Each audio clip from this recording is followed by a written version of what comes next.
Hello, everybody. Yeah.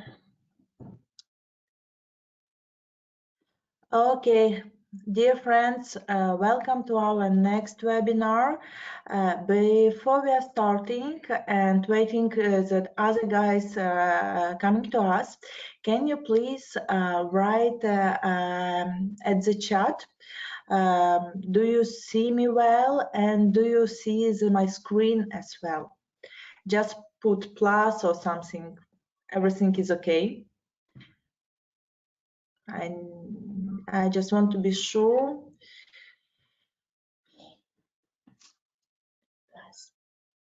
Okay, super.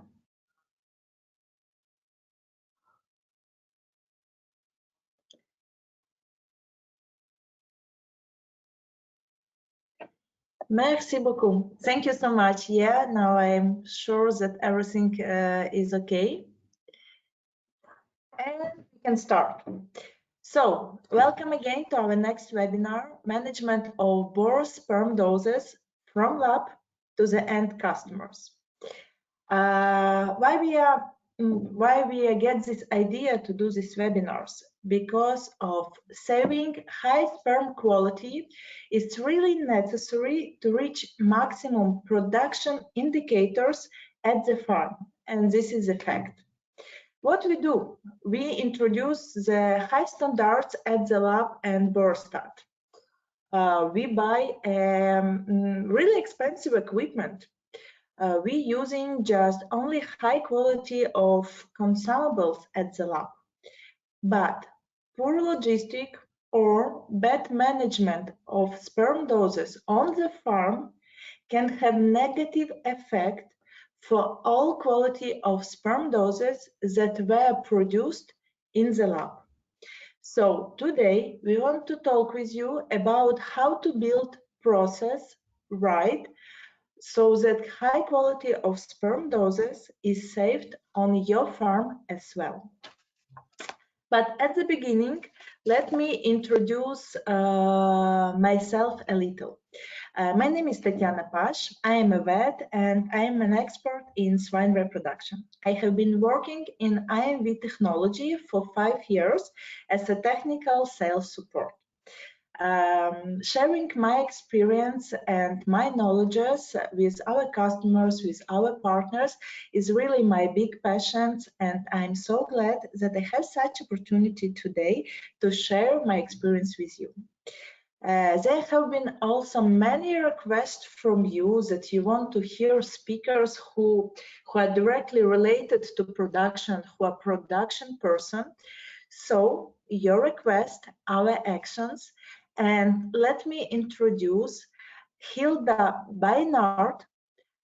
She's an expert from Dunbred AI Stations class. Hilda manages for all export process, from the order till delivery the sperm doses to the end customers.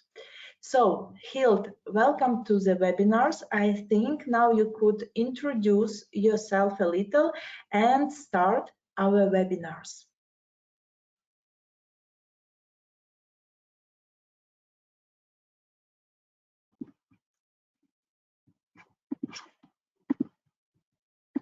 Thank you very much, Tatiana, for already shortly introducing me. My name is Hilde Beinart, and today I will tell about how we manage the whole production system from the very start till the end customer at Klasse. But first I will tell a little bit about myself. I'm born and raised out here in the Netherlands, where I'm located right now as well. And during my schooling, I have done my bachelor in animal husbandry at an agricultural school. And after that, I started my master animal science at the Wageningen University. And during my studies, I've did all my projects and internships related to the pig industry and pig farming. And that's actually also how I got involved with the Dunbred breed, because back in 2018, I was working at a commercial farm in Denmark, and they also had the Damred animals. So it was also a logical step for me to start working at Klasse, the IA center of Damred. When I started looking for a job, it was in 2020, so now 2.5 years ago that I'm working at Klasse.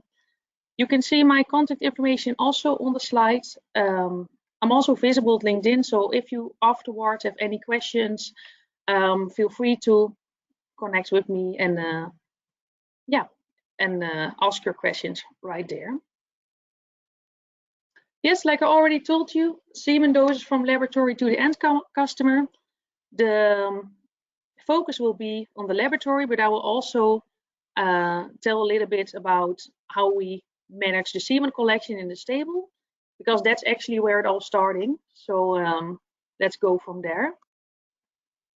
First I will give a short introduction about Klasse, so you know what kind of IA we are and what you're listening to, how you can relate to it. Then our focus on the worldwide exports, the production process, the data which we use for our quality management, and the logistic in the end. So first an introduction. Klasse was founded in 1999. So now it's already, next year it will be 25 years. And in the past we've worked together with multiple genetic corporations. And then in 2008, it was the first time that we start cooperating with Damred.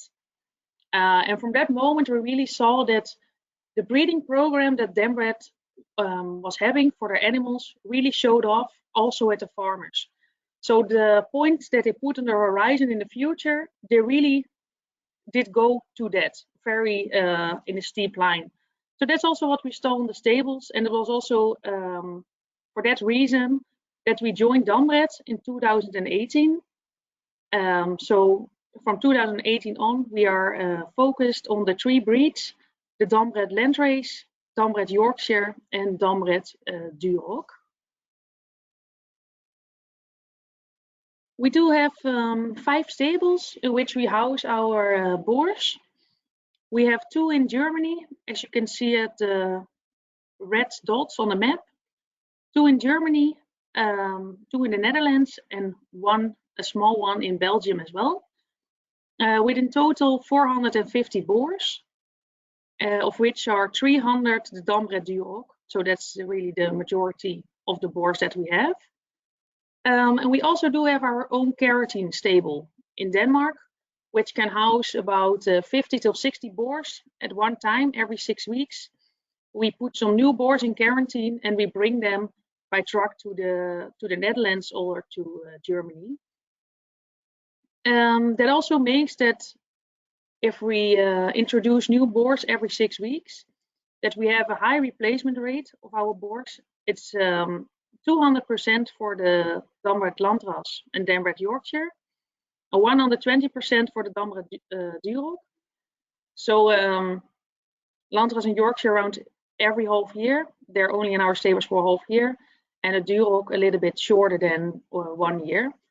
And we do that actually because if you look at the breeding program and breeding progress, you know that the newest generations that are being born at this moment are already better than the one that you have available in your stables. So we really try to update as quickly as possible so we can have the best boars with the best genetic potential in our stables and just provide them to all the customers in the world, so everyone do have access of it as well. At this moment we have around, we sell around 625,000 doses a year, which come to 12,000 doses on a weekly basis. Yeah, and first I wanted to start with something that's most important for Klasse, and that is the health status and health monitoring. Yeah, it's very important that we keep our high health status for our customers. So we do have the EU legislation that every IA center in Europe needs to apply to that. So we are as well, but additionally, we also have our extra health monitoring. So we also do a lot of extra blood testing, but also some PCR tests on the saliva and on the semen. So we do take blood from the neck and from the leg and the ear. As you can see on the picture as well, there's some blood being swapped from the ear, and we do that during the collection. So for the neck, we really need to take the blood during or when they are in the pen, but in the leg and the ear, we can do it when they are on the phantom, jumping. So we can do that at the same time. If we are looking at the PCR testing, we invented a method ourselves with some involved laboratories that we can also test on individual saliva. So you can see that on the picture on the right. You see the boar with a swab in his mouth, and the saliva on there we can send to the laboratory and they can check for PRRS. So this is something we do very regularly to get our monitoring system in place. We only use with accredited laboratories, so trustworthy partners in that. And our veterinary also put together a suitable vaccination program for our boars. Yeah, and to keep this this health state is also very important to work on the biosecurity. So we do have a lot of biosecurity rules in our stables. I wrote a lot of them down on the left side of the screen, but I will not go in depth about all of them, but you can read it. But I want to especially focus on our introduction stable that we have. So when the boars are coming from Denmark, they have already been in quarantine. We drive them by truck to one of our stables, and then we put them in the introduction room. And you can see it on the map of our stable as well. It's the area in red. This is the introduction room, and the blue one is our big stable. But they enter in the introduction room, and it has an entirely separate ventilation system, and also we have our working protocols in place for that. So our employees, they start their day in the big stable, and then in the end they go to the introduction room, and then they go shower, and that's the end of the day. When the animals arrive, they stay there for 10 days, and then we will keep some keep some samples of them, send them to the laboratory, and when they are tested free after that, then we allow them and we feel confident enough to introduce them in our big IA center. So then they go to the blue part.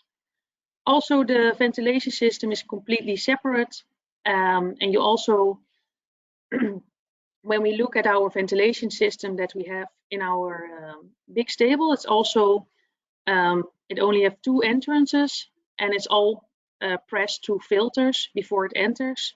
The rest of the stable is having overpressure. As you probably can see on the right side of on number 17, these are our ventilation. These are placed in the ground, and we do have a natural ventilation system already. So when the air is going from the outside, is being sucked under the ground and 2 pipes, and then it comes up on the other side of our farm. And we do that because the soil is always a couple of degrees warmer in wintertime and cooler in the summertime, because it's slower in adapting to the temperature. So when we really draw this air under these tunnels, or in the tunnels under the stables, then it's already naturally cooled or warmed up a couple of degrees before it enters our stables. Then it's indeed pressed to filters before it enters it. We also have these regular meetings with our employees who are working there to emphasize on what we are doing and why we are having all these biosecurity rules.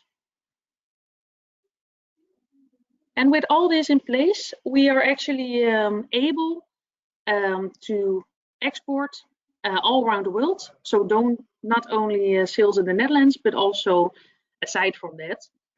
And that's what you see on this map. You see the orange stars in the countries that we are already experienced with, or that we are going to on a regular basis at this moment. Then you also have the blue stars, and these are the ones that we are still in a negotiation with the government of these countries, because before we can export, there's actually a whole paper, a health certificate that needs to be made between the government of the destination and our own authorities, in which they write down which requirements they have for the health and disease status in certain countries. So that's being established. It can be a longer period before it's established, but hopefully in some time we can also go to these countries. We definitely want to go there as well. At this moment, we have 25% of our turnover in which we export, and the 75% we keep inside of the Netherlands. But we're looking for expand it. That's really our strategy in the future. So now let's go to the production process. Right here, I also want to say that this is really our experience at Colosse that I'm sharing today. So yeah, as we all know, there are many factors involved in producing a good semen quality. So we're housed here in the Netherlands with a certain climate, certain stables that we built, and many other things that can be an effect of it. So hopefully it's something that you can use as well, but it might not be all implemented one-on-one in the production that you are having yourself. So let's start at the stable. We collect the boars 1.5 times per week, and we do that because then we have the perfect concentration and also the biggest volume of the ejaculate. So 1.5 times per week, you could say 3 times every 2 weeks they are being collected. As you can also see on the picture, my colleague is here sitting behind the fence. We do have this fence in place where the people can pass, but the boar cannot. So she is sitting outside of the fence, but we also have some people who are inside the fence for the collection. But if they want to, it's very easy for them to get out. So that's for the employee safety as well. When the semen is being collected, we put it one-on-one in a pre-dilution with our extender, and then we put on the cup a personalized sticker. So we exactly know from which boar it was, who was the person who collected it. And during the collection, we also take the temperature of the boars, which will also be present in our data system. So we know their health status in that as well. When the cup has the sticker on it, we already put it in a climate box of 17 degrees Celsius. So while the rest of the board is being collected, the cup can already cool down. And then when we all have, when everything is being collected, we can send it to the laboratory. We do have a separate window in the stable where the driver can pick up the semen doses and bring it to the laboratory. It's the same in the laboratory. We can also just put it in a separate window without entering the clean area of the lab. And then the people from the laboratory can bring it in again. If we look at evaluation of the semen quality, we do that in 4 steps, which will be on the next 2 slides. And the first thing that we do is that we make the ejaculate homogeneous again, because it can be at a stable for some time, and then it can form separate layers. And if you just take a sample of this, it will not be any representable for what it really looks like. So that's why we pour it over in cups a couple of times. And then after that, we put it on a scale to weight the ejaculate, and we use that for the concentration. So we put the weight in the computer, and of course it does it does correct for the weight of the cup and only weighs the ejaculate in this. Yeah, so then we want to put it on the microscope, but before that we need to make sure that our slides are preheated. So we heat it on 40 degrees Celsius, because otherwise the semen will get into a shock, and you will not see the result under the microscope that you expect to see. So please preheat the slides, and then you can really see representative results. Yeah, then we put it a drop under in the slide, and we put it under the microscope, which is attached to a CASA system, as you see that here.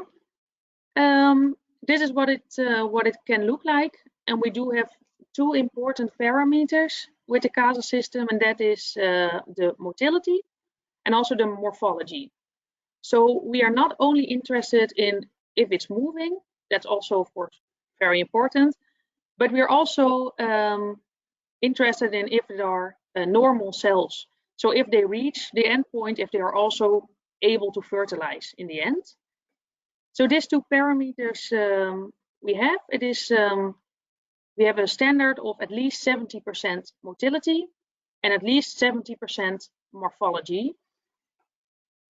And then this is how it looks like. So let's say we do have 70% morphology and 70% motility. If we do 70% times 70%, it comes down to this number right here, and it's still indicated as in red, because we want it to be at least 70% of each. And when we come to that number, then we are really into the green numbers that you see in the right corner, and only the green scores are the ones that we are sending out to the customers. So the red numbers is not, yeah, we dispose these ejaculates. So when they are when they come to the test and they are all fine, then we are ready to process them and yeah, and put them in bags. But before that, we put some extender to it, the final dilution, and we do that with a long time extender on 22 degrees. And now this is something that we do as well. Before we, or when the semen quality is checked, we make a semen sample of each ejaculate. And this ejaculate is put in this small tubes, as you see. And we actually check this data up until 7 days. So 1 week after collection, we still can see if the semen that we send out to our customers is still good quality. Because it can happen, I must say it does not happen that often, but that the first day it looks very good, perfect. So we send it to our customers, and then maybe after one day we say, okay, we're doubting if this is really the good quality, or it dropped.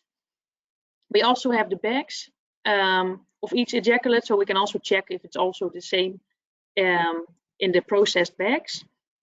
But then we can, if that's the case, we will call the customer and say, okay, we're sorry, we sent this to you yesterday, but we advise not to use it anymore. I must say it is a quality standard that we have, and we really live up to it, but it doesn't happen often that we need to call someone. In the last, the time that I'm working here, 2.5 years, it might be 2 times or something.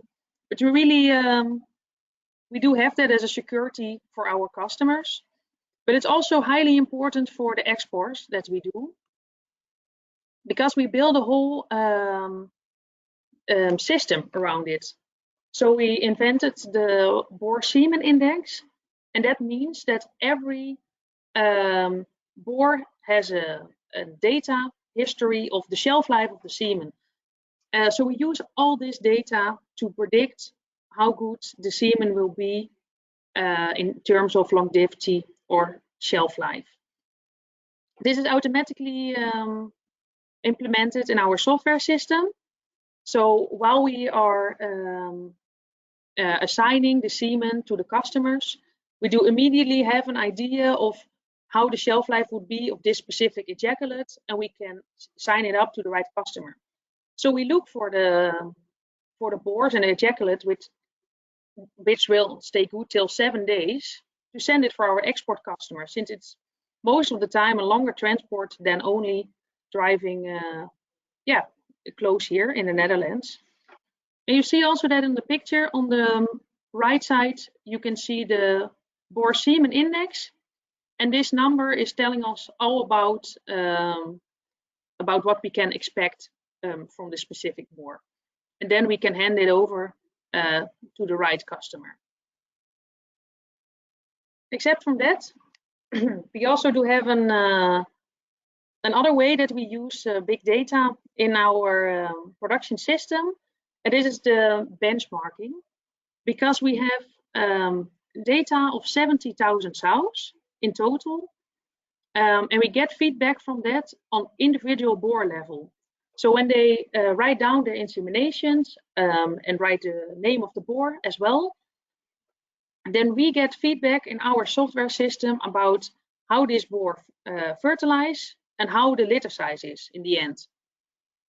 So it can be that it is very good semen quality and we send it to the customers, and it turns out that in the field, in the farms, that this specific boar has a lower fertility rate, for example, or litter size, and that's really not something that you can see by the microscope or CASA system. It's really only something you see at the field. So if this would be the case, then these boars turn red or orange, and then we know, okay, next time we are going to nominate some boars for the slaughterhouse, then we put this one on the list as well. On the other hand, is also show the very good boars, so who are above average in terms of fertility and litter size. So this is something, it's a very direct feedback loop to ensure the performance at the farms. So when all this is done and the doses are being processed, then we bring it to our customers. And in the Netherlands and in Belgium, we drive in our own cars, as you can see on this picture as well, in a van. And we put a refrigerator or a climate box of 17 degrees in the back. And you can also see in the bottom the rubber mat. And we use that because of amortization. So the semen will not be shaked too much during the transport. And it's also an extra isolation, so the bags will not be directly on the metal of the climate box. If we are going farther away than the Netherlands or Belgium, we do need some elaborate packaging. So we have some insulation bags and some insulation boxes, different kind of them. And there's done a lot of research on what packaging can withstand certain outside temperatures. And then also we put in each package a temperature logger. And this temperature logger is very easy to use. It's just a single use, so we cannot use it multiple times because of biosecurity. So when the package arrives, the customer can just get it out of the box, put it in the computer as a USB, and then check how the semen was during the transport, the temperature. And that looks something can look something like this. So when it departed from the distribution center at Klasse, it was a little bit lower than 17 degrees. And during the transport, the temperature increased with around 1 degree, which is actually quite fine. And you can also see in the end the peak. This is when the customer opened the box and just got the logger out and put it in their own climate box. But this is a very important tool for us to see what is happening during transport, because sometimes it can happen that, just as an example, that it is getting through the whole journey, and then it gets to the customs at the country of destination, and they will just open the box. They will take a look at the semen to see if all is okay, and then after it's checked, they don't close it anymore, but they just send the box away further down the line, and then we can really see in this temperature logger high peaks if it's very warm or if it's very cold. But it's very good for us because then we can see, okay, for next time we need to make sure that customs is closing the box again. So we can just give them a call and say, okay, this is what we've seen. Please take this into mind for the next time, because this is really fatal for the semen doses that we are sending. So that's quite helpful. Then we also have the documents which comes with it.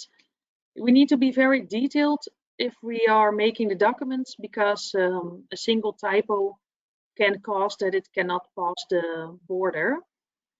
So some things that are really necessary to get with the shipment is an invoice, a packing list, a document for the Dutch customs, an airway bill, and a health certificate.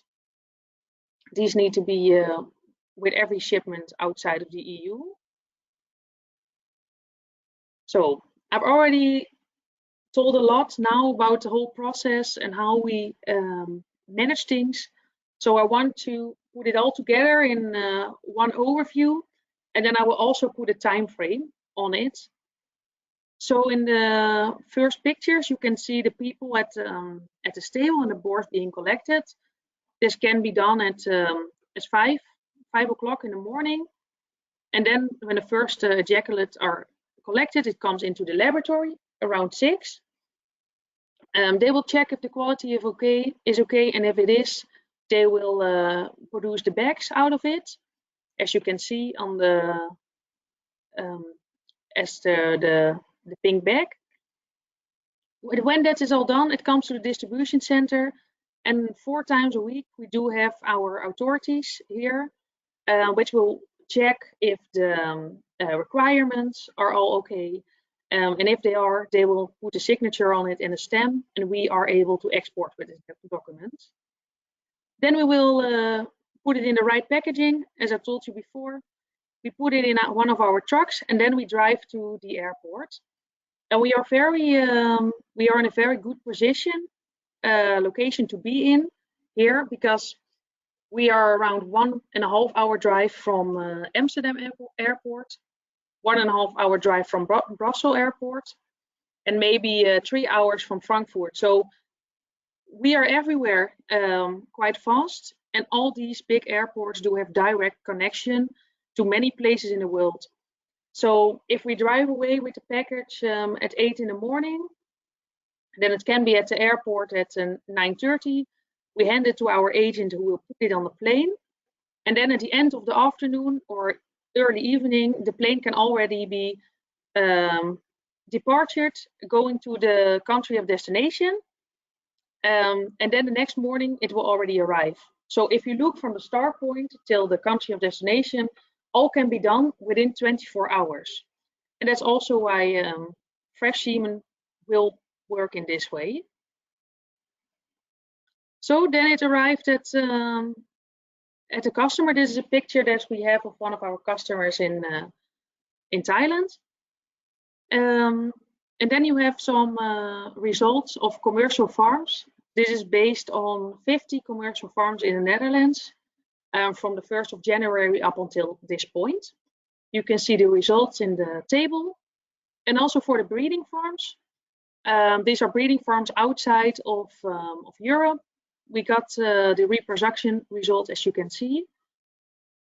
We need to keep into mind is these breeding farms are only doing the pure line insemination with the semen they receive from Klasse, so only landrace times landrace or Yorkshire times Yorkshire. So that's what it looks like. And this is actually what it really is about. And this is the genetic progress that we are making. So you can see on this graph the daily gain. The daily gain. And you can really see over the years it's increasing very much. And in this, the red line is the breeding progress, so from the nucleus herds in Denmark, and the gray line is the production herds. And we want to keep them to stay together as close as possible, because it's very important that the progress that they are making in the nucleus farms, that we also see them back at our customers. And that's exactly the reason why we are changing our board that quickly in our stables, and why we make sure that we can be at the customer as fast as possible, so they can really profit from the breeding progress that is being made by the breeding system. So that is what we do it for. And then the last thing I want to say is get big fast. You might have seen it already over the internet, and this is not only about our incredibly fast growing Duroc, as you see in the graph, but also about your business and growing your business. So I really hope that that some of this was useful for you, and that you can take that home as well. So thank you, and I will give the word back to Tatjana.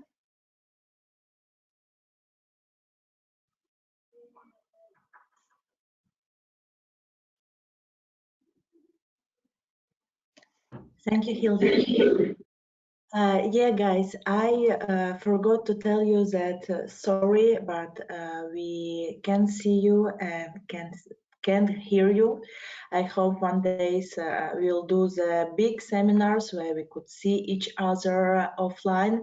But at the moment, if you have any questions to me or to Hilda, you just can write that at the chat, okay? And we are continuing. Before we are starting to speak about logistic and management sperm doses at the farm, I would like to briefly remind you the temperature curve from the collection to inseminations. We receive the semen from the borostat at 37 degrees. After analysis and dilution, the temperature of semen drops by 2-3 degrees. And we always, I want to underline you, always cool the doses to 70 degrees before we send this semen to the farm. Of course, transportations and storage of the semen doses on the farm also at 70 degrees. And the last one on inseminations. Sometimes I see that before the inseminations, people at the farm warm the sperm doses like near the herd or in their pants pockets. Please don't do this. The sooner you wake up the sperm, the faster they eat the nutrients. The less food the sperm has, the less energy for the fertilizations. So please, we inseminate the sows with sperm doses at 70 degrees as well. But let's back to the rule that we need to always cooling the doses to 70 degrees before shipping. I am in favor not just sharing with customers our recommendations that you must do this, you need to do this. I'm in favor to show the customers what happens if he is not going to do our recommendations. And this is now in the slide, you see the production trial where the doses delivery for different farms from 30 minutes to 2 hours. What we did, in one production days, we divide all sperm doses in 2 batches. One batches, 50%, were sent to the farms chilled down to 70 degrees. You see red curve. And the other batches, 50%, we sent by room temperature. And customers really think that during the transportations, the sperm doses would cool down to 70 degrees and everything will be okay. And yes, in the nearest farm, like 30 minutes driving, the people didn't see a really big difference, because difference was like 5% or 6%, something like that. But on the farm where the car drove for more than 1 hour, motility decreased by 10% and more, and people really visually saw it by microscope. So, since that time, these customers cooling down doses to 70 degrees before the sperm doses shipping to the farm. Hilda already spoke on logistics a little, and I just want to put a few comments also. So first, in addition to temperature logger, I would also recommend to using vibration logger, or it's also named transport loggers, especially when you transport semen doses for a long distance, or if you transport sperm doses for a bad road.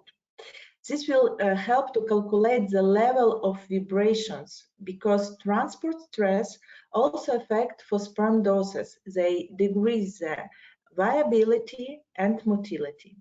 A little later, I will show you another experience what did by Mr. Schultz. For sanitary reason, I also recommended to equip like I name it like transfer stations with a special refrigerator. So the meaning is simple. The driver lowered the doses from one side and he's not stopping at the farm. And the farmer from the other side pick it up. And the people are not in contact with each other. If it's impossible in your side to do these transfer stations, I also recommended to put double packaging rules. What I mean, you have a true packaging, external for transportations and internal box where the people in laboratory put the sperm doses. So farmer just take the internal boxes, not touching external boxes and going to the farm. And the last thing is timing. You have just 10-15 minutes from receiving the sperm doses to placing them in the refrigerator. It also will be cool if the driver in a hot temperature calls the farmers and say, hello, my friend, I will be in your farm in 30 minutes. You know, it's like hot outside. Please preparing the thermal boxes. I will be in your site in 30 minutes. And it also helps to decrease the temperature effect for the sperm doses. This is a trial what I promised to show you. It's trial did by Mr. Schultz in 2017 or maybe 2018 years. I don't remember. He investigate that the effect of transportations on the quality of sperm doses. And according to this trial, you can see that vibrations are more than 300 RPM. It's indicated in red. Can drop motility by more than 10% at the first day. And on the 5th day, it drops by half. Just motility. I will not speak about acrosome, about other things that it's really important for sperm fertilizations. That's why it's very important to pay attention for good amortizations, like you saw, I think, in the Hilda picture, where in the refrigerators they put also a black rocks. It's also helped to amortize a little for sperm doses. And you could also using a really good media for long distance transportations. So to sum up the first part, please use not only temperature logger but also transport logger, because vibrations can affect for the sperm dose quality. Equip the car with a special refrigerator and additional amortizations. And because of sanitary reason, please use transfer stations or double packaging rules. And we are moving for the next point, management of sperm doses on the farm. I often see the problem when refrigerators at the farm are not in a good size. The more sperm doses you put in the fridge, the less the fridge will be able to keep up the temperature of 70 degrees. And it's really important to keep the quality of sperm doses. The correct calculations of size of your refrigerator is 0.3–0.6 liters per 1 sperm doses in the refrigerator. It depends of which kind of packaging you're using, which kind of sperm doses you're using, 0.3–0.6. I also recommended to put internal thermometer, not just inside of the refrigerator, but put it in the liquid, like 100 milliliters bottles with water. This is help us to see not how the air temperature change at the refrigerator, but in the sperm doses, how the temperature changes in the sperm doses. And in addition to thermometer, it will be great if you put time by time, maybe 3 days per month, for example. You put the thermal logger inside of the refrigerator, and I am pretty sure that you will be surprised how the temperature change during the day and night. Just try to put the temperature logger for a few days in your refrigerator and then see the graphs. And don't forget, please, to clean this refrigerator and sometimes disinfect, maybe once per month or once per 2 months. I understand you are not working in ultra clean conditions, yes, but let's not increase the bacterial background as well. My favorite part is quality control sperm doses on the farm. How many times I really see in my practice that people just threw away sperm doses, but in fact, in reality, some quality control steps were not done correctly. So today, I want to go with you by these protocols by step.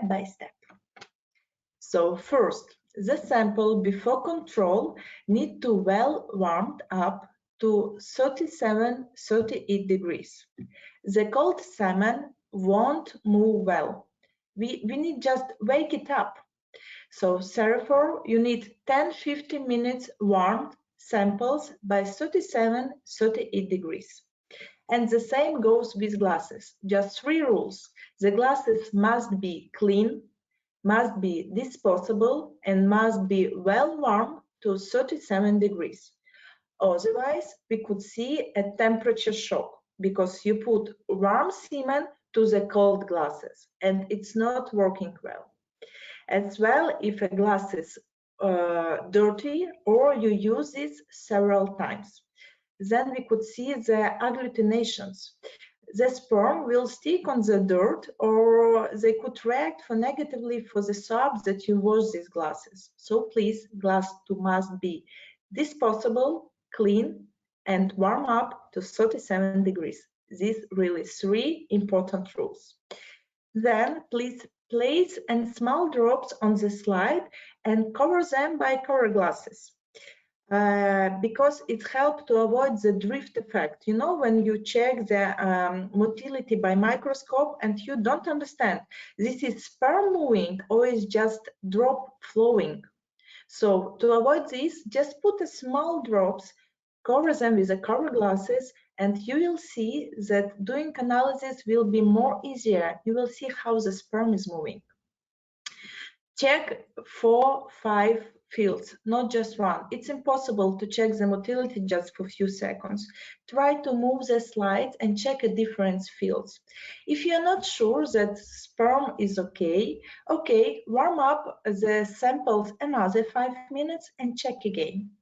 We could use the sperm doses if the motility not less than 70% and agglutinations not more than 30%.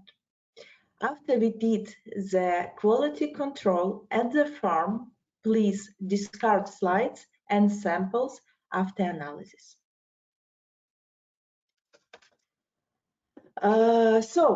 What we're talking about for the first part of our presentations about fresh semen.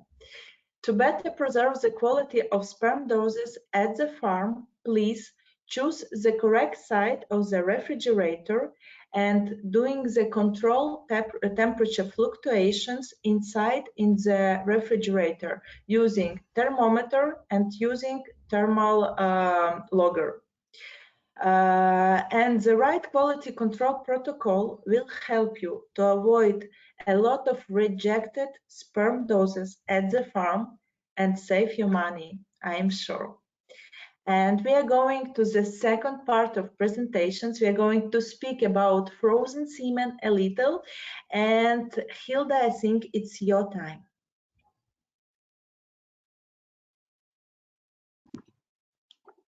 Thank you very much. So hopefully you can all see my screen now. And as Tatjana said, we already told a lot about fresh semen, but frozen semen can also be of great benefits. And that's mostly for the production, for the herds that are in countries which have difficult import rules. For example, South Africa, China, Brazil, Colombia, but I'm sure there are many more. And this is actually the case if I take Colombia, for example, because 40 days after the semen is being collected, there needs to be some testing on the boars. So if we would use fresh semen for that, it will not be possible. So in these cases, we always need to use frozen semen, and it can be a very good way to still introduce the new genetics in these herds. Also, if we look for specific sire damage, so if we look for index breeding, it might be a good option to have the frozen semen at your farm and then use it when the sow is ready, so you always have it available. And then also when we are facing difficult transport ways, for example, frozen semen can be an option.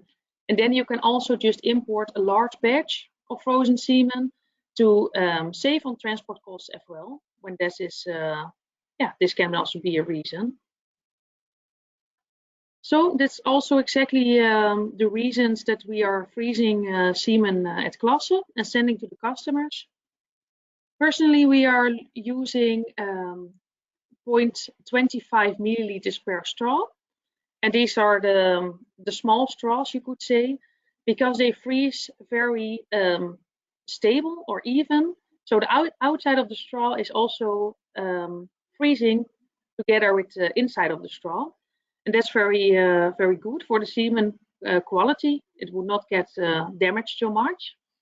We put 300 million sperm cells per straw.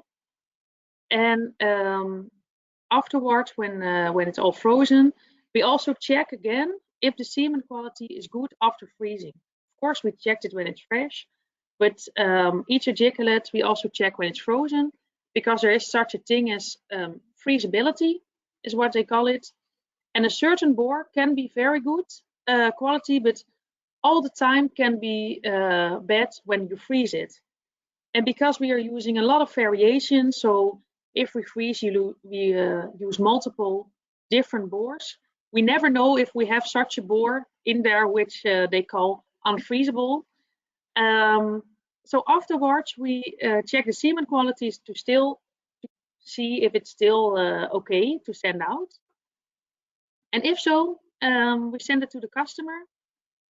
For this, we are personally using a dry shipper, but there's also an option for using a liquid nitrogen tank or container. But we are used with using dry shippers because this is a way that we can send the semen without it being any dangerous goods, because there's no liquid nitrogen in it in a liquid form. Because if we look at this dry shipper, we are pouring some liquid nitrogen in it at least 24 hours before the shipment. And in the outside of this container, there's a big sponge who absorbs the liquid nitrogen and can keep it for multiple weeks on minus 180 degrees Celsius. So that's very important. And then it can also, it's also not so dangerous because it's all absorbed in the outside of the canister. But either way, it is still important that it's not tripping over during the flight, because if that happens, all the liquid will move from one side of the sponge to, and then one side no liquid nitrogen will be left. So that's not good for keeping it cool for multiple weeks.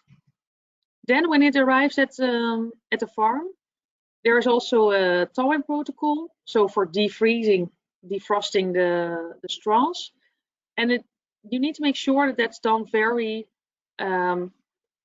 correctly. So keep the times that the protocol mentioned, and have the right equipment for this, because at this point, when it's all the way at the customer already, it can still cause some problems if it's not thawed correctly. So please keep good notice of that.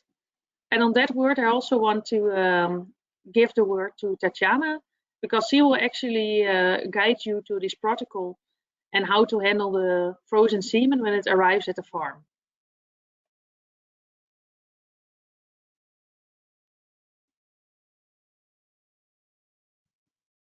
Thank you. Yes, we are going to speak about a little about logistic and operation of frozen sperm doses on the farm.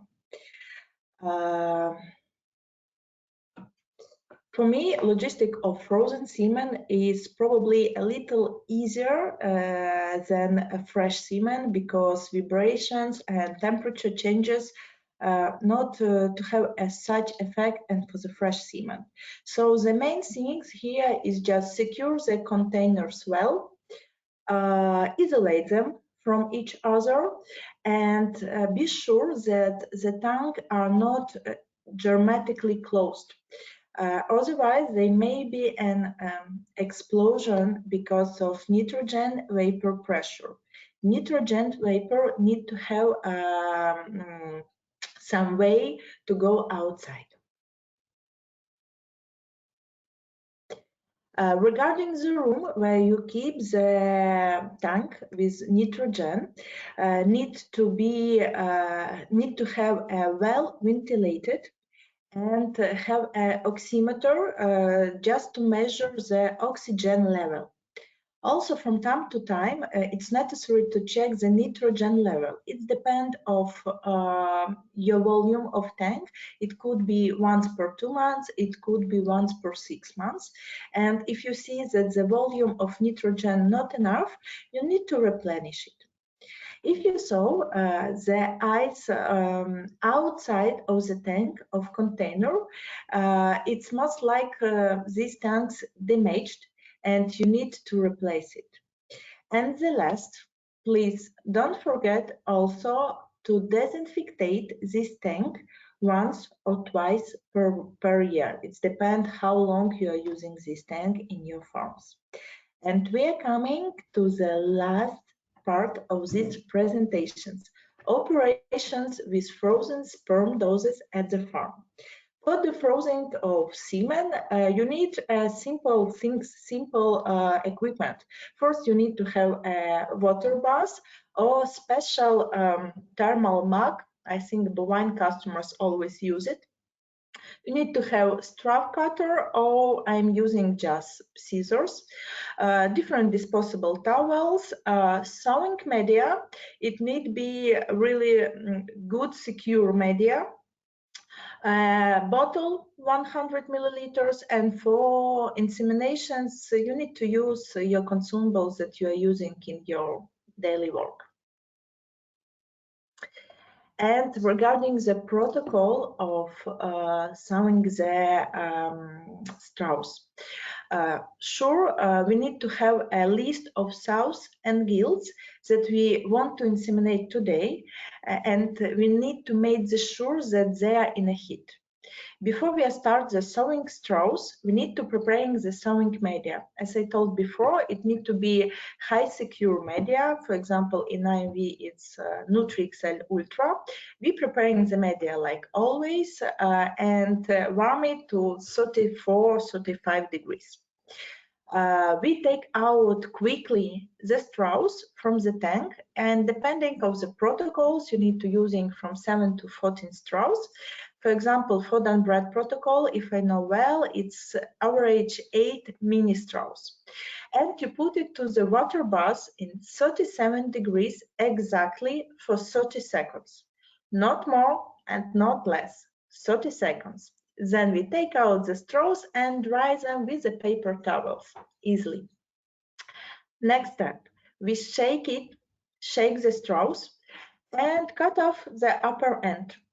Moving to the straws to the bottle with already warm media in 34 degrees, cut off the other end and pouring out the semen into the bottle.